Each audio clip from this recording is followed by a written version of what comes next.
Привет! На самом деле прошло уже больше месяца с того момента, как я надел новенький Honor Band 6 на свое запястье. И по-хорошему данный обзор должен был выйти намного раньше, чем получилось по факту. Просто помимо того, что я его долго тестировал и носил каждый день в течение всего этого времени, позабыв про остальные свои часы, я с нетерпением ожидал самого главного события – обновления с русским языком. На самом деле еще в январе 2021 года в сети ходила около официальной информации о том, что русская прошивка под номером 10.1.2.12 уже есть, и кто-то даже ее получил на свои устройства. Но то ли что-то с ней пошло не так и ее отозвали, то ли по иным каким-то причинам ее пока не раздают массово, но на дворе уже конец марта, а ВОЗ и ныне там. У меня по сей день версия прошивки 10.1.0.92, думаю, как и у множества пользователей. По-хорошему и с английским языком жить можно, ведь меню дополнено довольно годными иконками и интуитивно разобраться в управлении не составляет никакого труда. И я нисколько не удивлюсь, если обновление с русским языком по закону жанра прилетит в ближайшую неделю-две после выхода моего обзора.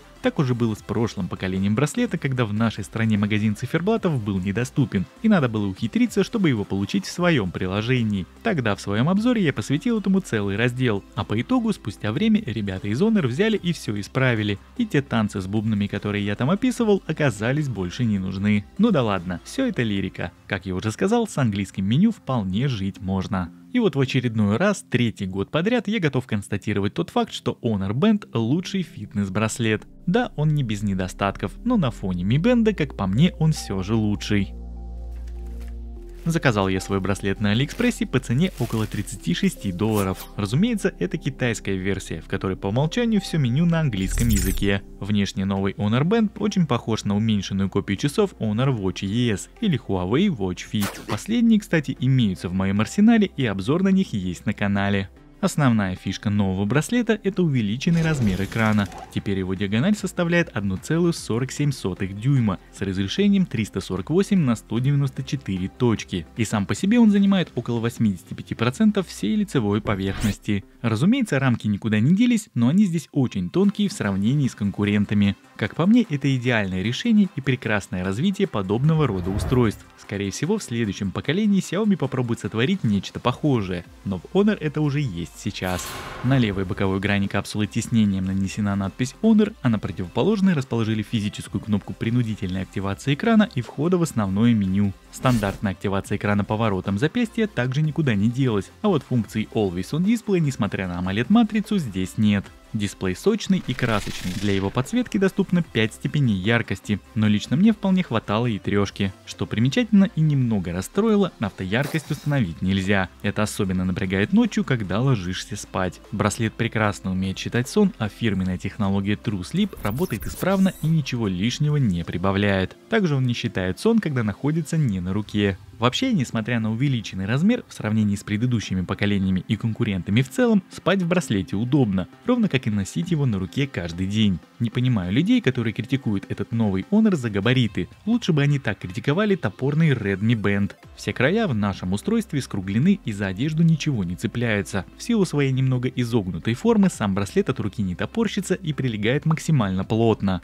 В нижнюю часть корпуса по классике воткнули все имеющиеся на борту датчики – оксиметр и пульсометр. Последний, к слову сказать, и составляет неотъемлемую часть технологии подсчета сна True Sleep. У воздуха и предметов датчик ЧСС пульс не считает. Помимо всего прочего, для настройки и последующего замера доступна активация постоянного мониторинга пульса и стресса. Кислород в крови браслет измеряет только принудительно. Свайпом сверху вниз по экрану вызывается быстрое меню, откуда одним касанием можно найти телефон, включить режим «Не беспокоить», активировать экран на 5 минут, установить будильник, к примеру, перед сном, а также при необходимости попасть сразу в настройки устройства. Свайпами слева направо или наоборот можно листать системные виджеты. Сколько их там будет отображаться, решать тебе. В настройках самого браслета есть возможность для выбора и комбинирования их последовательности. Можешь хоть все убрать и оставить только отображение часов. Если провести пальцем по главному экрану снизу вверх, то можно открыть текстовые уведомления от приложений. Какие из них конкретно ты будешь получать, можно настроить в программе здоровья. И вот если уведомления приходят от всех приложений, то вот иконки здесь отображаются не все. К примеру, для WhatsApp и Instagram отрисовка есть, а вот для ВК и Telegram нет. Ровно как и нет отображения смайлов в самом тексте сообщения. Помимо всего прочего, частенько сами уведомления могут задваиваться в списке. Не знаю, как это побороть, но скорее всего только с обновлением это исправят сами разработчики. Причем такое задвоение отображается не всегда, но периодически все же бывает. В основном меню браслета доступно 18 пунктов, причем таймер и секундомер могут работать в фоновом режиме. Также из интересных хороших возможностей здесь доступно управление функциями мультимедиа твоего смартфона во время запущенной спортивной тренировки. То есть активировал занятие, включил музыку и можешь спокойно выполнять элементы, управляя плеером с браслета. Фишка удобная, для фитнес-часов в нынешних реалиях это уже обычное дело, а вот в браслете этим мало кто может похвастать. Вообще из спортивных активностей в Honor Band 6 доступно 10. Это бег на улице и бег на беговой дорожке, ходьба на улице и в зале, велосипед, велотренажер, плавание в бассейне, эллипс, силовая и свободные тренировки. И вот что касается водных процедур, конкретно бассейна и водонепроницаемости устройства, то на этот раз мне даже посчастливилось полноценно протестировать браслет в аквапарке. Запускал тренировку, нырял, катался с горок и просто постоянно находился в воде. Полет с браслетом отличный. На время плавания экран блокируется от случайных нажатий, что определенно очень важно. К сожалению, просто принудительно, находясь в воде, экран заблокировать нельзя.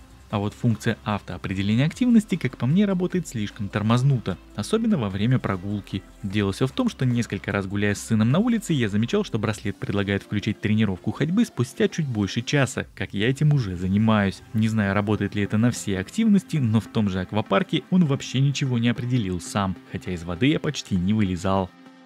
На протяжении всего видео я не раз говорил про приложение здоровья от Huawei. И по этой части я лично вдаваться в подробности не вижу смысла. Никаких кардинальных изменений спустя год не произошло. Здесь вся та же сводка данных по общему состоянию здоровья, запуск тренировок и полные настройки самого устройства. И единственное, про что я еще не успел рассказать, это про магазин циферблатов. На данный момент там для выбора доступно 85, а в самом браслете закачано 13. При этом удалить или заменить можно абсолютно все, кроме того, который установлен в текущий момент на главном экране. И вот из всего изобилия имеются как настраиваемые самостоятельно, так и просто красочные watchfaces. Много, конечно, бесполезных, но тем не менее они есть и периодически пополняются. Менять скачанные циферблаты на устройство можно как из приложения на вкладке «Я», так и из самого браслета, просто зажав палец на главном экране на несколько секунд.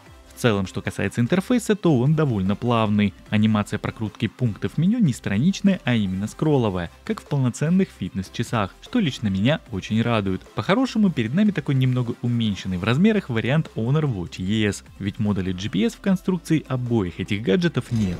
С 0 до 100% браслет заряжается примерно за 1,5 часа, но здесь имеется функция быстрой зарядки. 5 минут от розетки позволит отработать браслету от 1 до 2 дней. В комплекте идет магнитный неразборный зарядный кабель, который один в один такой же, как в моих Huawei Watch Fit. Совместимость по контактам полная, я проверил. Если же говорить в целом об автономности, то при моем сценарии использования с уведомлениями, входящими звонками, мониторингом пульса и яркости на трешке, браслет я заряжал примерно раз в 2 недели, не дожидаясь полного разряда до нуля, что при таком экране и емкости АКБ в 180 мАч, как по мне, результат весьма неплохой. Ну и подводя некий итог, могу сказать, что в целом у Honor получился хороший инструмент для спорта и мониторинга личного здоровья. Как по мне, сравнивать его с Mi Band 5 смысла никакого нет. Honor Band 6 определенно лучше во всех отношениях, начиная с экрана и заканчивая функциями. Да, в нем есть непонятные моменты с уведомлениями, с автоматическим определением активности и отсутствием автояркости, но самым основным недостатком для многих будет локализация. Русского языка пока нет, и многих этот факт перед покупкой определенно остановит. Но в любом случае, окончательный выбор, как всегда, остается только за тобой. Я лишь постарался сегодня рассказать о своем опыте взаимодействия с этим устройством спустя более месяца использования на постоянной основе. Спасибо тебе за просмотр, отдельно буду благодарен за лайк и комментарий, и увидимся с тобой уже в следующем моем видео. Пока-пока.